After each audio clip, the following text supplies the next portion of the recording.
नमस्कार बच्चों, मैं सुरुचि सामरिया आपका ई कक्षा में स्वागत करती हूँ।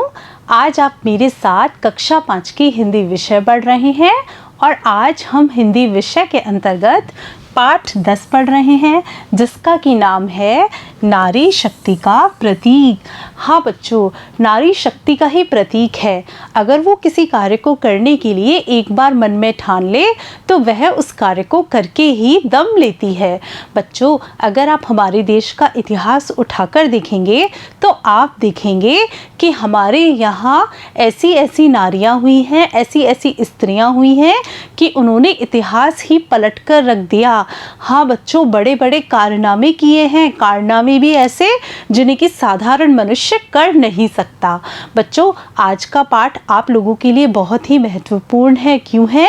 क्योंकि आज के पाठ में आपको एक ऐसी महिला के बारे में बताया जाएगा जो कि हमारे देश की नहीं थी। हमारे देश की नहीं थी मतलब एक विदेशी महिला थी जिन्होंने कि हमारे देश में आकर बहुत बड़े बड़े काम किए। किसके लिए किए? हमारे लिए किए, हमारे देश के लिए किए, ताकि हमारा देश आगे बढ़ सके। तो बच्चों, आइए शुरू करते हैं हमारा पाठ नारी शक्ति का प्रतीक। देखिए, अपने देश की बहुत कुछ कर गुजरने वाली महिलाओं से हमारा इतिहास भरा पड़ा है, परंतु एक विदेशी महिला ने भारत के लिए जो कार्य किया वह अनूठा है। विदेशी का अर्थ होता है दूसरे देश का। बच्चों, हमारे देश के लिए कर गुजरने वाली महिलाएं तो बहुत सारी हैं जो कि हम उनके बारे में जानते भी हैं। जैसे कि देखिए, झांसी की रानी लक्ष्मीबाई, जिनके बारे में आप जानते हैं कि इन्होंने अंग्रेजों का विरोध किया था, अंग्रेजों के विरुद्ध संघर्ष किया था। कल्पना चावला, जिन्होंने कि अंतरिक्ष में कदम रखा था। श्रीमती इंदिरा गांधी, जो कि हमारे देश की प्रथम महिला प्रधानमंत्री थी। इस तरह बहुत सारी महिलाएं हैं जिन्होंने कि हमारे देश की प्रगति में अपना योगदान दिया है।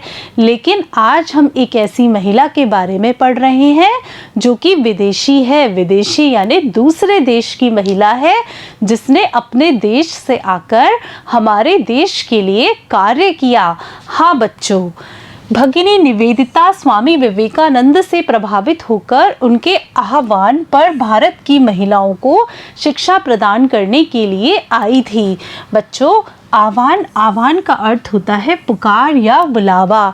बच्चों, मैं जिस महिला की बात कर रही हूँ उस महिला का नाम है भगिनी निवेदिता। आप जो ये चित्र देख रहे हैं यह भगिनी निवेदिता का है, जो कि हमारे स्वामी विवेकानंद जी के बुलाने पर, उनके आग्रह किए जाने पर अपने देश से हमारे देश आई थी। क्यों आई थी? हमारे देश की महिलाओं को शिक्षित करने। हाँ बच्चों, जिस समय ये भारत आई थी उस समय हमारे देश की स्थिति बहुत ही विकट थी। हमारा देश अंग्रेज़ों का गुलाम था तो हमारे देश की जो महिलाएं हैं उनकी स्थिति भी बहुत अधिक खराब थी, वो अशिक्षित थी। तो ये जब भारत आई तो इन्होंने हमारे देश की महिलाओं को शिक्षित करने का प्रयास किया। देखिए, उनका जन्म आयरलैंड में हुआ था, परंतु उन्होंने भारत भूमि में अपनी मातृभूमि के दर्शन किए। बच्चों, मातृभूमि कहते हैं जन्म भूमि को। हाँ बच्चों, उनका जन्म तो आयरलैंड में हुआ था, लेकिन जब वो हमारे देश में आई तो हमारे देश को ही उन्होंने अपनी मातृभूमि माना और उसके लिए कार्य किया। भारत की बेटी बनकर स्वतंत्रता आंदोलन में क्रांतिकारी भूमिका निभाई। हाँ बच्चों, ये जो महिला थी यह आयरलैंड से आई थी। आयरलैंड से जब ये भारत आई तो इन्होंने भारत की बेटी बनकर कार्य किया। क्या कार्य किया कि जिस समय ये भारत आई थी उस समय हमारे यहाँ स्वतंत्रता आंदोलन चल रहा था। इन्होंने स्वतंत्रता आंदोलन में भाग लिया, भाग लेकर इस आंदोलन को आगे बढ़ाने में अपना योगदान दिया। उनका पूरा नाम मार्गरेट एलिजाबेथ नोबल था। हाँ बच्चों, जो हमारी भगिनी निवेदिता है उनका पूरा नाम मार्गरेट एलिजाबेथ नोबल था। उनके पिता का नाम सैमुअल रिचमंड नोबल तथा माँ का नाम मैरी इज़ाबेला था। बचपन में ही इनके माता पिता का देहांत हो गया था। हाँ बच्चों, ये जो भगिनी निवेदिता थी, इनके माता पिता का देहांत इनके बचपन में हो गया था। बचपन का मतलब जब ये छोटी थी तभी इनके माता पिता का देहांत हो गया था। इनका लालन पालन नाना हैमिल्टन द्वारा किया गया था। हाँ बच्चों, इनको इनके नाना जी ने पाला था। हैमिल्टन आयरलैंड के स्वतंत्रता आंदोलन के प्रमुख सूत्रधारों में से एक थे। बच्चों, आयरलैंड में भी हमारे देश की तरह ही स्वतंत्रता आंदोलन चल रहा था और इनके जो नाना जी थे वे भी आंदोलन में भाग लेने वाले प्रमुख व्यक्ति थे। कहाँ पर थे? आयरलैंड में थे। मार्गरेट की शिक्षा लंदन चर्च के आवासीय विद्यालय में हुई। बच्चों, इनके जो नाना जी थे वो एक क्रांतिकारी थे, एक आंदोलनकारी थे, इसलिए इनके नाना जी ने इनकी शिक्षा का प्रबंध लंदन चर्च के एक आवासीय विद्यालय में किया। आप जानते हैं आवासीय विद्यालय क्या होते हैं? बच्चों, आवासीय विद्यालय में शिक्षा के साथ साथ रहने की भी व्यवस्था होती है, यानी जो बच्चे उस विद्यालय में प्रवेश लेते हैं वहाँ वो पढ़ाई भी करते हैं और वहाँ रहते भी हैं। मार्गरेट को शिक्षण का कार्य अच्छा लगता था, अतः 17 वर्ष की उम्र में ही एक विद्यालय में पढ़ाने लगी। वह स्वयं द्वारा विकसित पद्धति से शिक्षा दिया करती थी। पद्धति का अर्थ होता है तरीका। बच्चों, ये जो मार्गरेट थी उनको शिक्षण का कार्य बहुत अच्छा लगता था, यानी उनको बच्चों को पढ़ाना बहुत अच्छा लगता था और इन्होंने बच्चों को पढ़ाने के लिए खुद का एक तरीका बना रखा था। उस तरीके के आधार पर ही ये बच्चों को शिक्षा दिया करती थी। देखिए, धर्म में रुचि होने के कारण चर्च की गतिविधियों में भाग लेती थी तथा अधिकांश समय अध्ययन, मनन एवं सत्य की खोज में ही लगाती थी। बच्चों, ये एक बहुत ही धार्मिक महिला थी। इनके पास जितना भी समय होता था उसमें से ये जब कभी भी चर्च में धार्मिक गतिविधियां होती थी उनमें ये बढ़ चढ़कर हिस्सा लेती थी और उसके बाद जितना भी समय बचता था उसमें ये अध्ययन किया करती थी, यानी पढ़ाई किया करती थी, मनन किया करती थी और सत्य की खोज में लगी रहती थी। यानी इनके मन में यह प्रश्न चलते रहते थे कि मानव का जन्म कैसे हुआ, किस उद्देश्य के लिए हुआ, अगर मानव ने इस धरती पर जन्म लिया है तो उसे कौन से कार्य करने चाहिए। इस तरह की बहुत सारी बातें इनके मन में उठती रहती थी और वह इन प्रश्नों के उत्तर ढूंढने का प्रयास किया करती थी।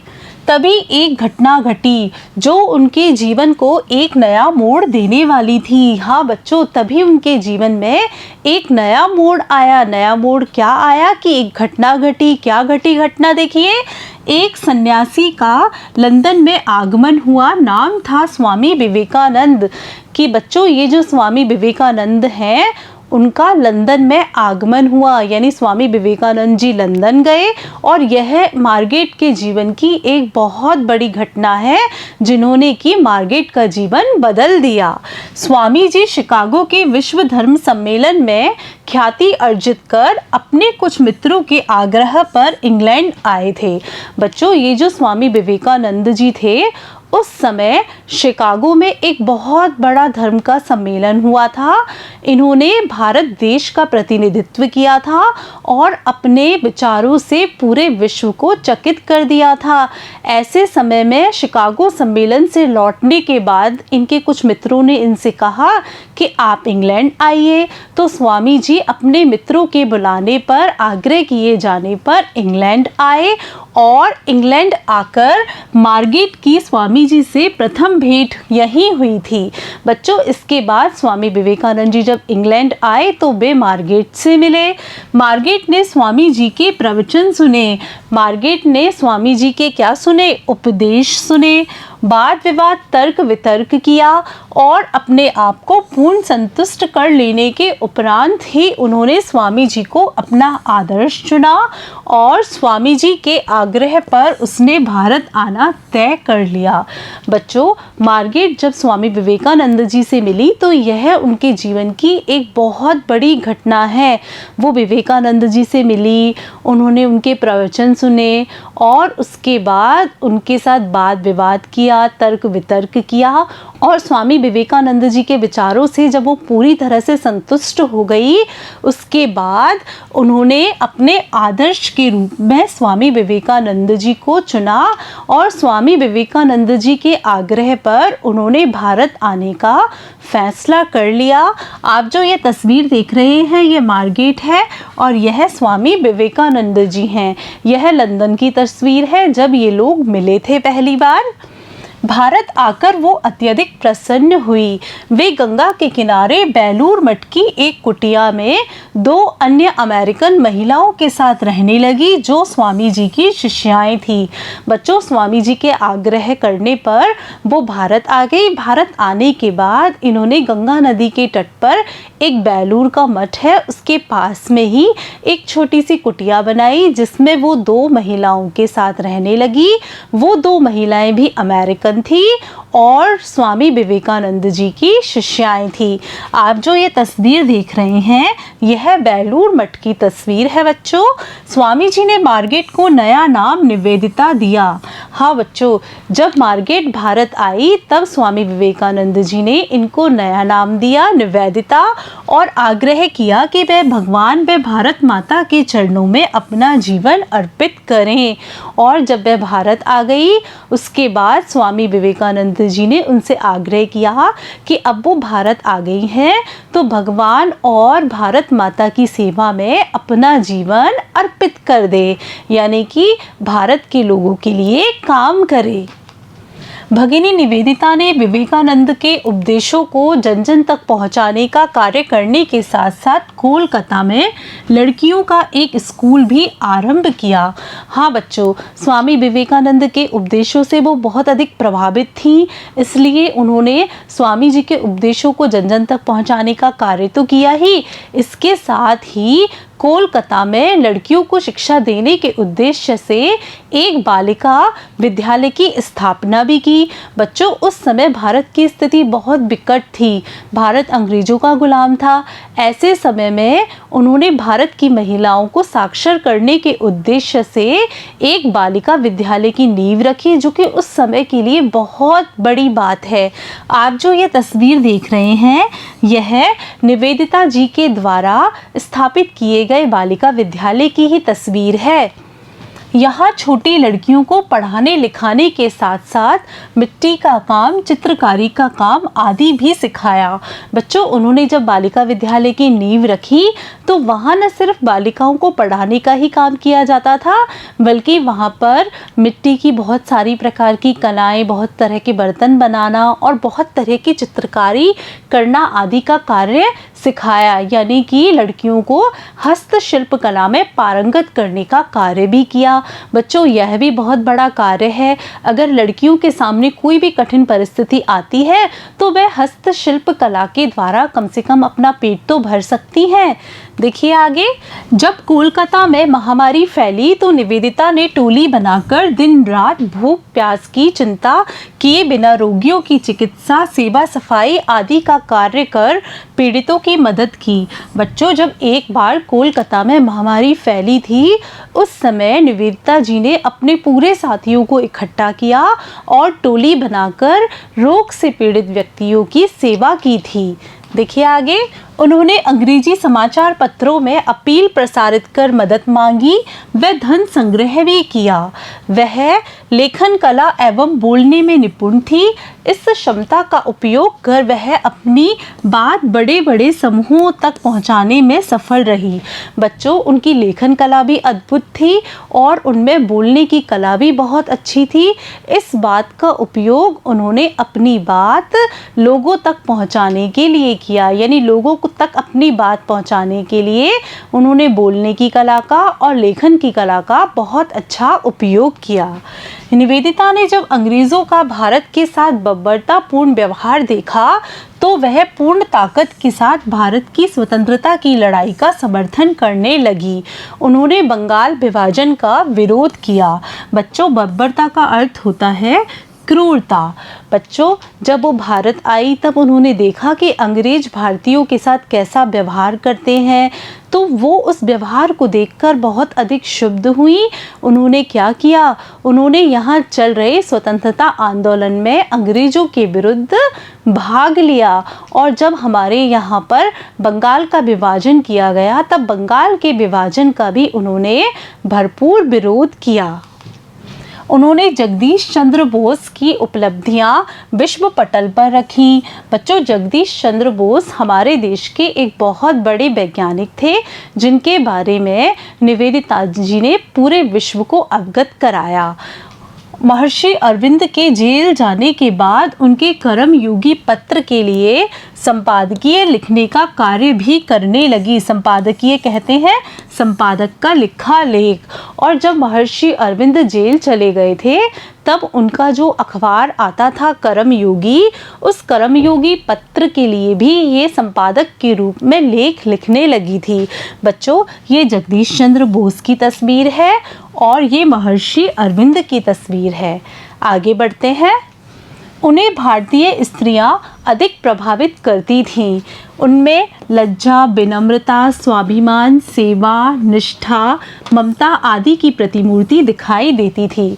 बच्चों, ये भारतीय स्त्रियों के गुण हैं जो किसी को भी आकर्षित कर सकते हैं और इन्हीं गुणों के द्वारा निवेदिता जी भी आकर्षित हुई थी। उन्हें लगता था कि भारतीय स्त्रियों में ये जो लज्जा का, विनम्रता का, स्वाभिमान, सेवा, निष्ठा, ममता आदि के गुण हैं वो बहुत ही अद्भुत हैं।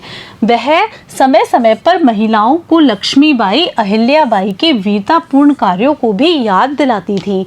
बच्चों, वो महिलाओं को बार बार में जागृत करने के लिए झांसी की रानी लक्ष्मीबाई तथा अहिल्याबाई के किस्से भी सुनाया करती थी कि रानी लक्ष्मीबाई कितनी बहादुर थी, अहिल्याबाई ने क्या किया। इस तरह के घटनाक्रमों को वो दोहराती थी तथा महिलाओं को उनकी शक्ति का एहसास कराया करती थी। बच्चों, ये झांसी की रानी की तस्वीर है और ये अहिल्याबाई की तस्वीर है। देखिए, उनकी दृष्टि जाति, प्रांत, भाषा आदि से ऊपर थी, यानी कि वो पूरे के पूरे देश को एक ही मानती थी। भगिनी निवेदिता ने भारत को अपनाने के बाद कभी भी अनुभव नहीं होने दिया कि वह एक विदेशी है।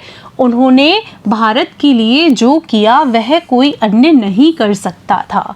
बच्चों, निवेदिता जी जब भारत आई थी तब एक विदेशी थी, लेकिन भारत आने के बाद उन्होंने इस देश को इस तरह से अपना लिया, इस देश के लिए इतने अधिक कार्य किए जो कि कोई आसानी से नहीं कर सकता। बच्चों, इन्होंने कभी ये एहसास नहीं होने दिया कि वे दूसरे देश से आई हुई महिलाएं हैं।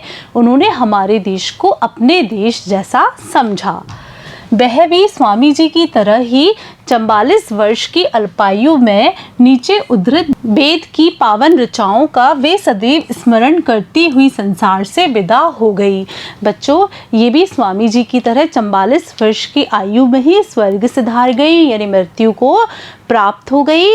और ये भी स्वामी जी की तरह वेद की एक ऋचा का स्मरण करती रहती थी, उन्हें बार बार दोहराती रहती थी। आप जानते हैं वो वेद की ऋचा कौन सी है? देखिए, है अस्तो माँ सद्गमय तमसो माँ ज्योतिर्गमय मृत्यो माँ अमृत गमय। बच्चों, इसका अर्थ होता है, हे ईश्वर, मुझे असत्य से सत्य की ओर ले चलो। तमसो माँ ज्योतिर्गमय, अंधकार से मुझे प्रकाश की ओर ले चलो। मृत्यु माँ अमृत गमय, और मुझे मृत्यु से अमरता की ओर ले चलो। बच्चों, ये भगवान से रात दिन यही प्रार्थना किया करती थी। बच्चों, आज आपने मेरे साथ कक्षा 5 की हिंदी विषय का पाठ 10 नारी शक्ति का प्रतीक पढ़ा, जिसमें आपने भगिनी निवेदिता के बारे में जाना कि किस तरह से वह दूसरे देश से आई थी, लेकिन उन्होंने कभी भी यह एहसास नहीं होने दिया कि वह दूसरे देश की है। उन्होंने हमारे देश के लिए बड़े बड़े कार्य किए। बच्चों, आप भी उनके कार्यों से प्रेरणा लेंगे और उनकी तरह अपने देश के लिए बड़े बड़े कार्य करने का प्रयास करेंगे। बच्चों, अब हम इस पाठ के अभ्यास प्रश्न अगले भाग में करेंगे। तब तक के लिए नमस्कार बच्चों।